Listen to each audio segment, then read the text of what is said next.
and welcome to another in the London Luminaries lecture series.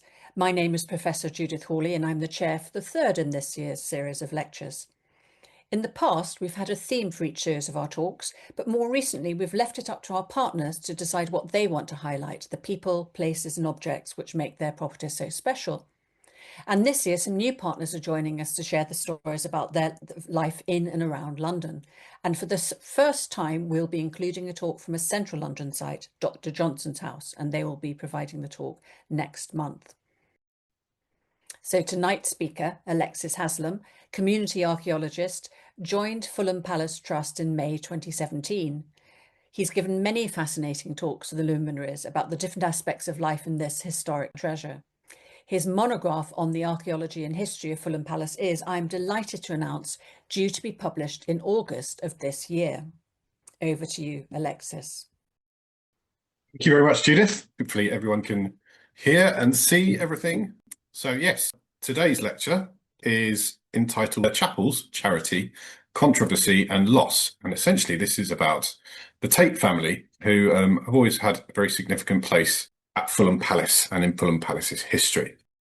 So the main character that I'm going to talk about today is Archibald Campbell Tait, who was born on December the 21st, 1811 in Edinburgh. In terms of his lineage, his grandfather was named John Tait, and he had married, interestingly enough, somebody called Charles Murdoch in 1763. Now, Charles was a woman, despite her name, but she had in fact been named after Bonnie Prince Charlie, as her family were Jacobites. So we could see an image of Archibald Campbell Tait there on the left-hand side. Now, the Tait coat of arms has always been quite an interesting one. We quite often see the coats of arms at Fulham Palace. Bishops tended to make sure that when they built something, that people knew that it had been done by them. And so Tait's one is an interesting one. That it does in fact come from the Murdoch side of the family. So his grandmother, and her family had actually claimed descent from Robert the Bruce. And the legend was that whilst Robert the Bruce was hiding, two ravens nearly gave his position away, and these were downed by a single arrow fired by one of Murdoch's ancestors, which is why we can see on the Tait coat of arms the two ravens there with the arrow through the throat. So Charles actually raised her son Crawford, who was Archibald's father, as a Presbyterian, so very much so a Presbyterian Scottish family. There was an early tragedy in Archibald's life, though. His mother, Susan, died at the age of just 36 from a sudden heart attack. And at the time, Archibald was just 2 years old. He's the youngest of 9 children. So that left Crawford, his father, a widower. And there were more issues within the family, as Archibald had in fact been born with club feet. His brother Islay, who was just a few years older than him as well, known as Cammy, also had a paralysed leg. So the two younger members of the Tait family, Archibald Campbell Tait and his brother Islay, were somewhat disabled in childhood. So despite the loss of his mother, Crawford, Archibald's father, actually inherited his father-in-law, so his wife's father's estate at Harveston, which is near Dollar in 1800, which you can see on the right-hand side. There's not much of it left now, I don't think. But as you can see, from a young age, Archibald was sort of growing up in quite a deal of grandeur, as he was just outside Dollar. So Islay, his other brother with the paralysed leg, was just 2 years older than Archie. But their disabilities meant that they were in fact very close. They were unable to partake in the strenuous activities that their siblings took part in. So instead of being able to go outside and play and sort of ride and things like that, they had to spend time instead inside reading, drawing and painting together, simply because their disabilities limited them in terms of what activities they could undertake. That made them very close as brothers, and funnily enough, Archie's father actually referred to him as the little bishop, which was somewhat foretelling. The boys had a nurse as well called Betty Morton. She was also a very strict Presbyterian, and she had a huge influence upon both of the boys. The image you can see on the left-hand side is the Church of Scotland's logo, as it is now. So this was the kirk, as it's called, that the family were raised in. But the disabilities of Islay and Archie did cause concern for the family. And they decided that they had to try and do something about it. So both boys were sent to stay at the Red Lion Inn at a place called Whitworth, which is near Rochdale, to see a sort of group of people who were somewhat sort of strange or a bit odd, but they were known as the Whitworth Doctors, although technically they weren't actually doctors, as we will see in a minute. This is the pub that the boys stayed in, the Red Lion Inn, and it's still there today. So John Taylor was the main Whitworth doctor, but in fact he was actually a blacksmith, and he had arrived in Rochdale in 1764 because he couldn't find any work in backup as a or baker up as a blacksmith. So there's a lot of farrier work in Rochdale, but he started to sort of mess around doing different things as well, and it turned out he was actually quite handy at healing the broken limbs of animals. And from that point on, he actually, funnily enough, started treating people as well. So there's quite a few sort of quarry workers and stuff around the area. They were breaking limbs and came to John Taylor, and he treated them. So although technically not a doctor, more of a farrier, and therefore working with animals a lot, he started to stretch out into sort of helping heal bones, as it were, of people as well. And this turned out to be quite a successful business. He was sort of became quite well known, and involved his family in it as well. So his brother George became involved, George's wife Betty, and their sons George and James Joseph as well. The image on the right-hand side is quite funny, actually. It's by an artist known as John Collier, otherwise known as Tim Bobbin. And he knew John Taylor, and this is an image of John Taylor removing the tooth of Susie Yarm. So you could see he was sort of quite happy to turn his hand to pretty much anything, this doctor. But as I said, his reputation had grown so wide that it stretched all the way up to Scotland as well. So actually, by the time that the Tait brothers were sent to Rochdale, John Taylor was in fact, or he had passed away. But his family had carried on the sort of Whitworth doctor's tradition, carried on having learned from him. And it's probable that Islay and Archie were actually treated by his son, James. So they stayed at the Red Lion pub. You can see the plaque on the left-hand side, which is attached to the pub now. And they were there for 9 months with their nurse, Betty, who stayed with them. But they had to see the supposed doctor early every morning because he started getting drunk at 9 o'clock in the morning. So it was quite important that they saw him before he was too incapacitated to treat them.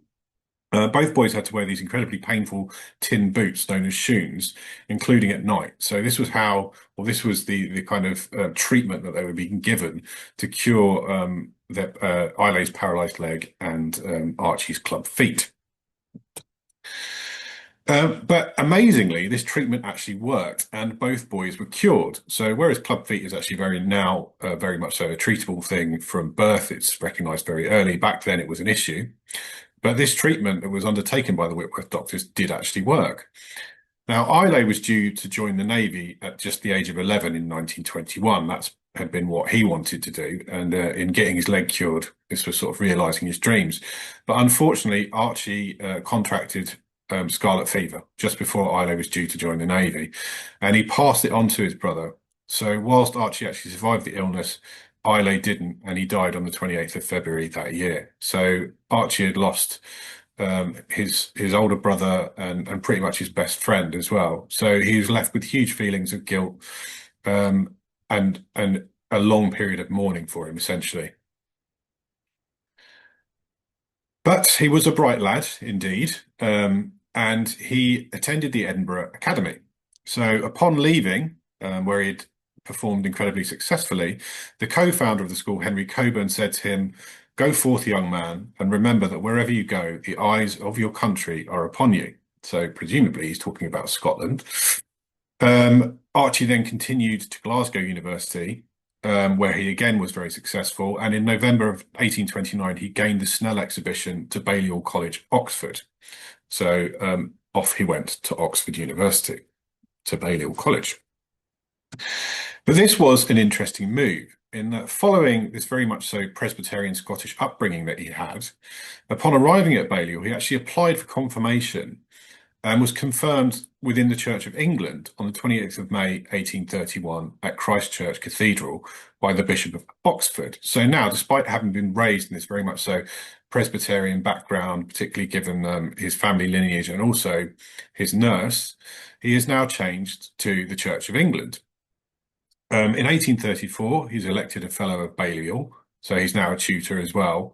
And in 1836, he gained a master's and he was ordained deacon at Christ Church Cathedral. So he's very much so now involved in the Church of England.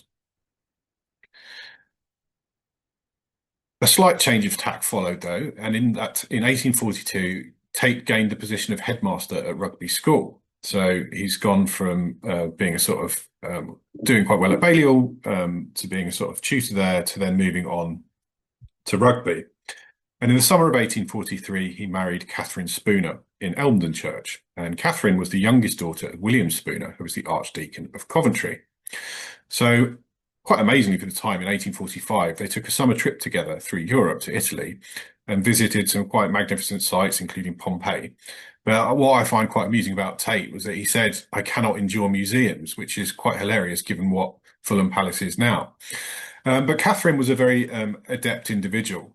And in fact, she began to manage a lot of the school accounts. So she was quite good with bookkeeping and obviously quite tight close with Archie in terms of their relationship, also in their work dealings as well.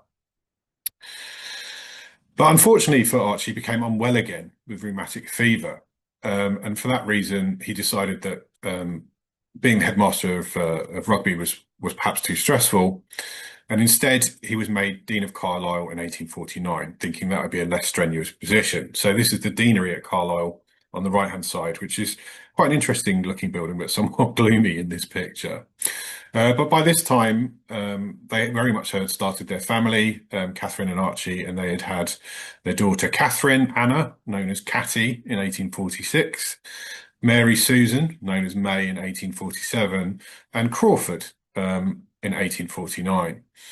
Following that, Charlotte, otherwise known as Chatty, in 1850, Frances Alice Marion, known as Francie, in 1852, Susan Elizabeth Campbell in 1854, and Lucy Sidney Murray followed soon after in 1856. So quite a lot of children by this point, and quite a large family, and fairly well settled within the deanery now. Archie perhaps in a slightly less stressful position and enjoying his work. But unfortunately, the hideous illness that had already caused Archie so many issues with his brother entered the Tait household once again in the form of scarlet fever in around about Easter of 1856. And this had absolutely devastating consequences. It had hit Carlisle quite hard. And once it got into the Tait household, it really took effect. So sadly, Charlotte, or Chatty, who was only 5 years old, died on March the 6th. This was then followed by Susan Elizabeth, who was only 1. She died on March the 11th. Francie was aged 3, died on March the 20th. Catty died on March the 25th. And Mary died on April the 8th. So out of all of their children, the only 2 that survived this incredibly awful illness that took most of their children within a month were Lucy and Crawford. So Lucy was just a baby at the time, and she was being breastfed, so she may not have been exposed to it. It's quite strange that Crawford didn't catch scarlet fever because he did actually share a room with his sisters. So he was incredibly fortunate not to become infected. Interestingly, Crawford did get scarlet fever later on when he was at school at Eton, but he survived that. So this is an illness that has caused the Tait family a great deal of tragedy and must have been an incredibly trying time for the family. So that was, as it says there, absolutely devastating for Archie, Catherine and Crawford, Lucy just being a baby at the time. The efforts that they made to separate the children during infection were too late. Catherine actually kept a diary of what was happening and how it was affecting her and the family. They did try to separate the children. They tried to isolate them. They tried to move them from rooms, but it was all just too late. And their feelings after the death of all those children was that they could not stay in the deanery, and therefore they moved out of it. And this is quite an interesting move at this point because Tait's appointment to the Bishop of London, which followed soon afterwards, appears to have been made by Queen Victoria simply to console him after his loss. She felt so terrible for him that she gave him this position of Bishop of London, which is really unusual for someone who's a dean, which isn't that high up. To be moved to one of the most prominent positions or one of the most prominent bishoprics in England.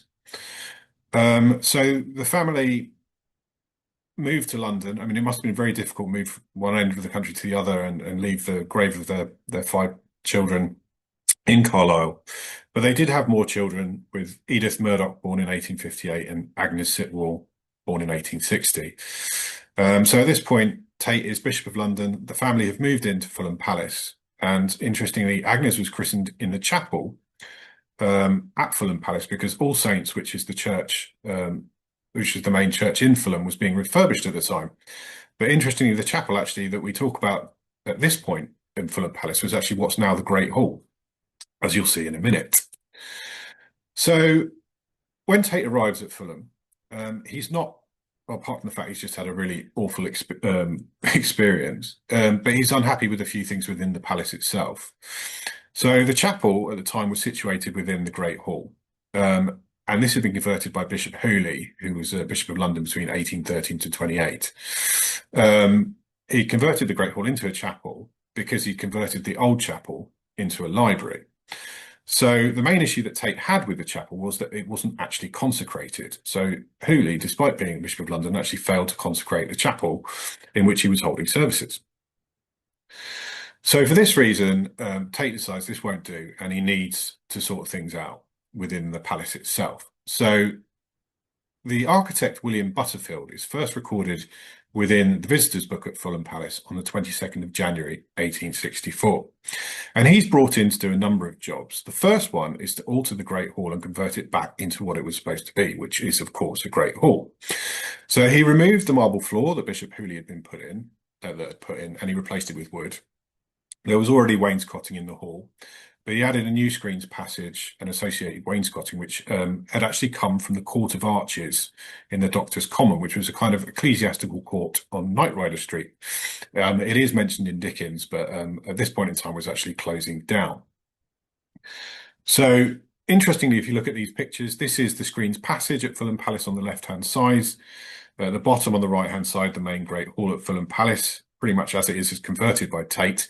But the picture at the top is the Court of Arches, and I think you can see the panelling just behind the kind of the guys in the red coats at the top is what's effectively in the screen's passage. So I think this is the woodwork that was taken by Tait to create this screen's passage, which was obviously designed by William Butterfield.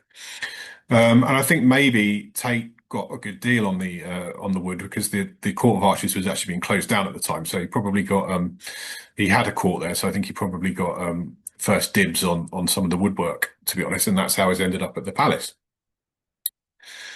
But William Butterfield was always known as a somewhat controversial architect, and one of the most interesting things that happened quite early on in Tait's role as Bishop of London was that he had to consecrate All Saints Church, which is on Margaret Street, in May of 1859. And this was built by William Butterfield and was an incredibly polarising church. And Londoners were actually really keen to hear what Tait's opinion of it was going to be when he consecrated it. Because decoratively, as you can see the church on the left-hand side, it's quite loud. And many believed it to be decoratively Catholic and actually described it as an abomination. But Tait obviously didn't have those sort of feelings, and at the opening of the church, he effectively stated to the congregation, "If you don't like it, don't worship here. But if you do like it, make sure that you follow a simple Christian life, follow your own tastes, but worship faithfully." So he certainly wasn't against All Saints and the work of William Butterfield, as we can see, because he used Butterfield to then create his new chapel. This may have been a bit of a surprise, but it seems that perhaps Tait did actually really like St Margaret's and was happy to go along with this. So the Fulham Palace Chapel was opened on the 1st of May 1867. This is actually a really, really early image of it, perhaps just very shortly after it opened. But you can see the beautiful mosaic at the end there, which was created by Salviati of Vicenza. And these amazing Butterfield sort of polychromatic colour and streaky bacon effect that he used. So it's very much so a Butterfield chapel. If you visit it now, it's changed quite a lot. Some would say, unfortunately, but it is quite, or certainly the images of it are quite amazing. And there's certainly sort of this discourse on what we should do with the chapel in the future.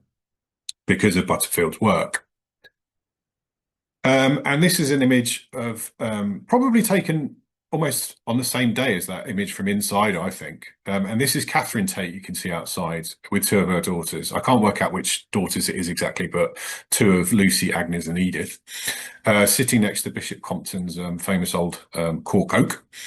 But Catherine also became a very busy individual whilst at Fulham. As we've seen before, she was heavily involved with the accounts at rugby school, and she wasn't one to let rest on her laurels, despite the tragedy that she'd been through. So as working as Bishop of London is always a very busy job, but particularly given the huge rise in the population that was happening around at this time in London. So large numbers of people migrating to the capital in search of work, and that is increasing both poverty and deprivation. Two things that Catherine felt very, very much so felt she wanted to get involved in and try to help.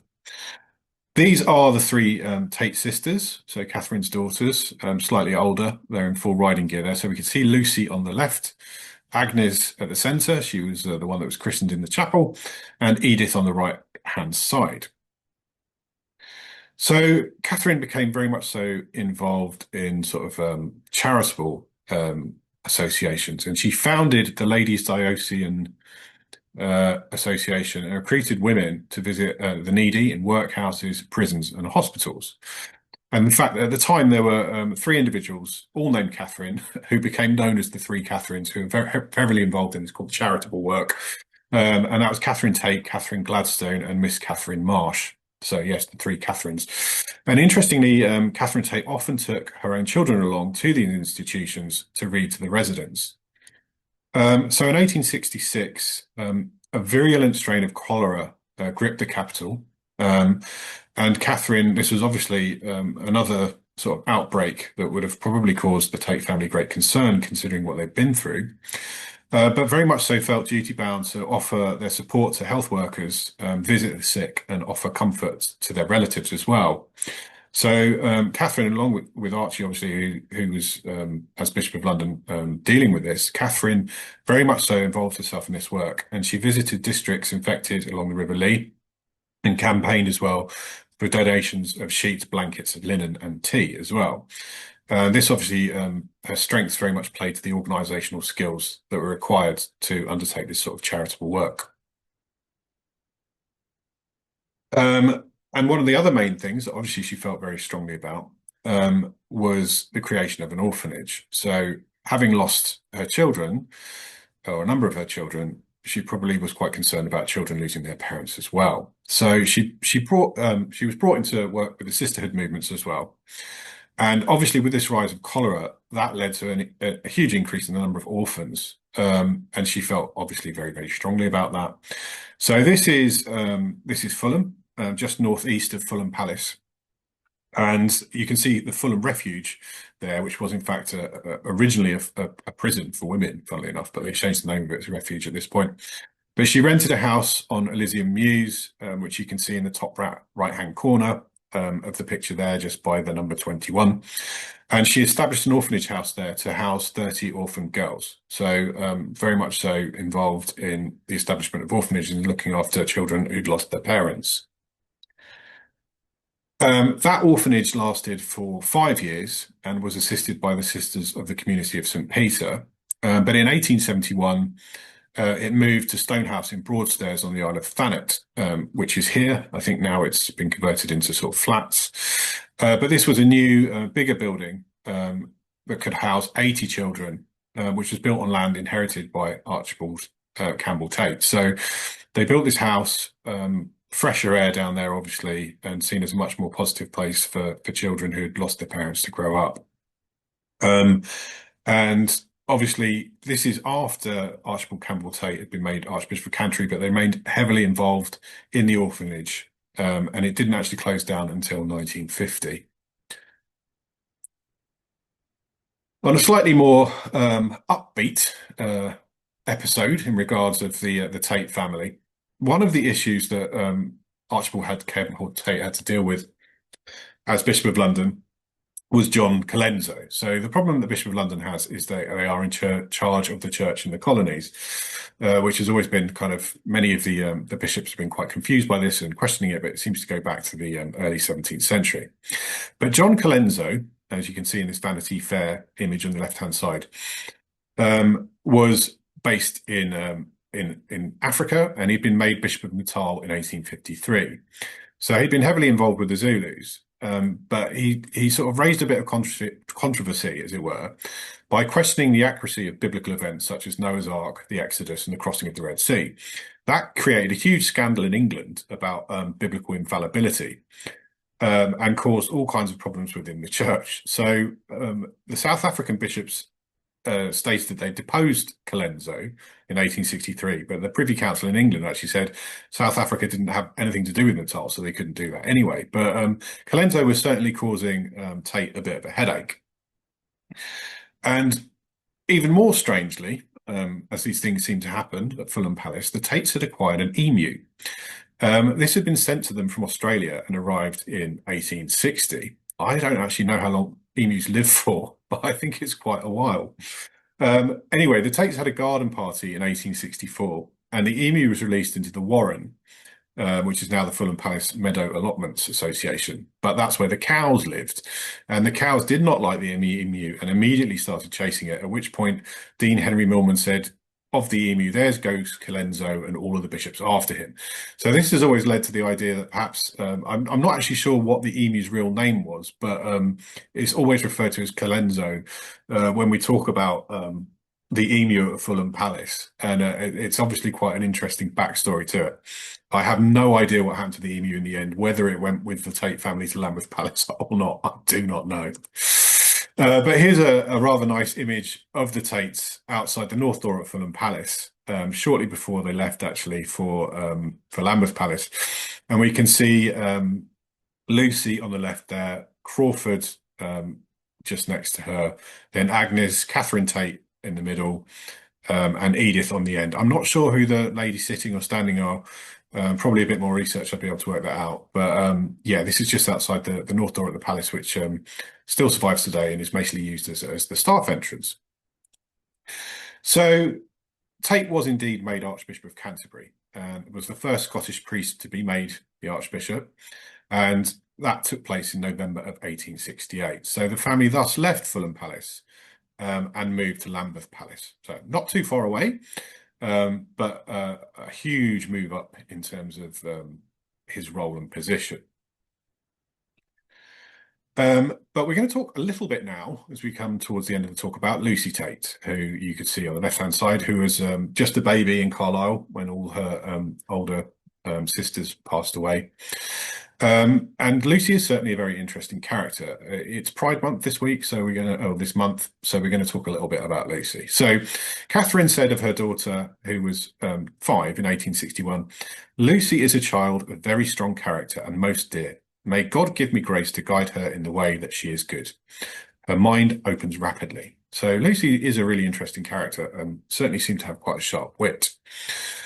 And this brings us to talk about the Bensons. So there are some interesting connections here, particularly within the church and positions within the church, as it will. So Edward Benson, as we can see on the right-hand side here, married Mary Sidgwick, his wife on the left, was actually his second cousin at Rugby in 1859.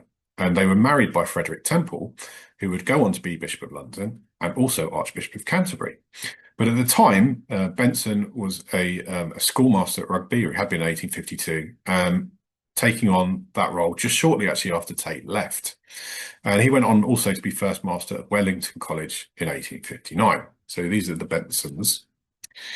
And in 1877, Edward was consecrated as Bishop of Truro, interestingly enough, by Archibald Campbell Tait, who's the Archbishop of Canterbury. And he remained in that position as a Bishop of Truro until 1883, when he was appointed as Archbishop of Canterbury following the death of Tait on the 3rd of December 1882. So when Archbishop Tait died, he's replaced by Edward Benson. But there is a slightly complicated home life between Mary and Edward. William Gladstone, Prime Minister, had described Mary Benson as the cleverest woman in Europe. but her married life perhaps wasn't the best. So Edward, quite a strict disciplinarian, he suffered from bouts of depression. And I think Mary perhaps realised that her heart lay elsewhere. And again, she kept diaries and she laid bare her emotions in these diaries. And at Wellington, she became romantically involved with a woman named Emily Edwards, who she listed as number 39 in her diary.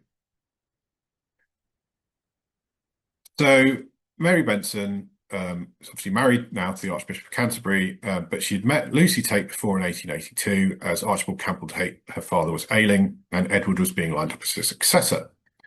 So more tragedy followed again in 1890 when Mary Benson's daughter Nellie, who was just 27, died from diphtheria. She was working within local schools, undertaking charitable work, and this is probably where she caught diphtheria, as it were.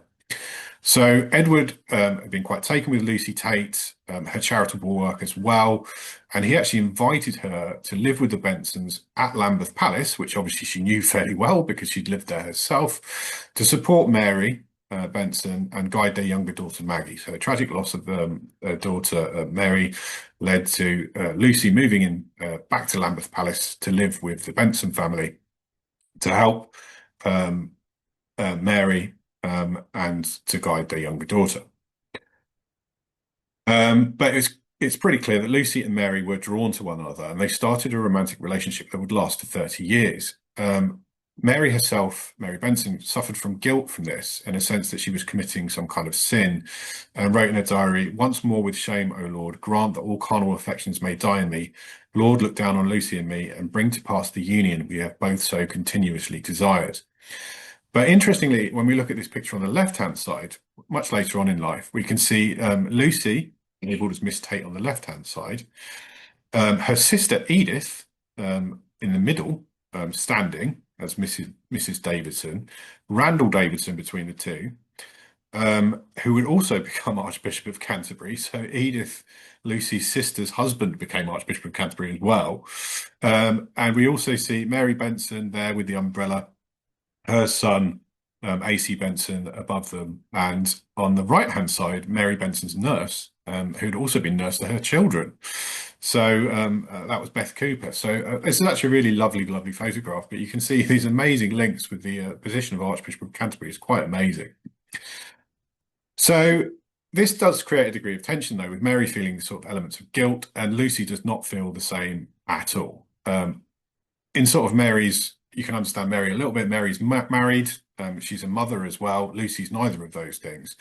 But Lucy effectively says, or writes a letter to Mary saying, "It's no earthly good you and me having anything together except just the very thing we have always wanted from the beginning, and no other relationship is the slightest good."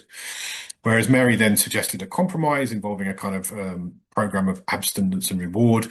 Lucy was shocked by that and said it was nothing more than a Sunday school prize-giving arrangement, and claimed or stated, "I claim to have you yourself and every bit of you." So it's quite clear this is quite an intense relationship between Lucy and Mary at this point, but Mary being quite concerned about the fact, obviously she's got children and she's married as well.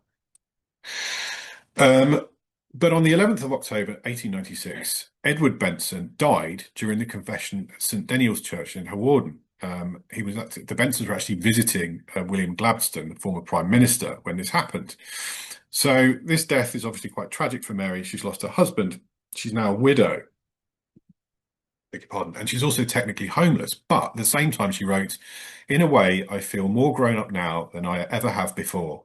For the first time in my 55 years, I am answerable to nobody.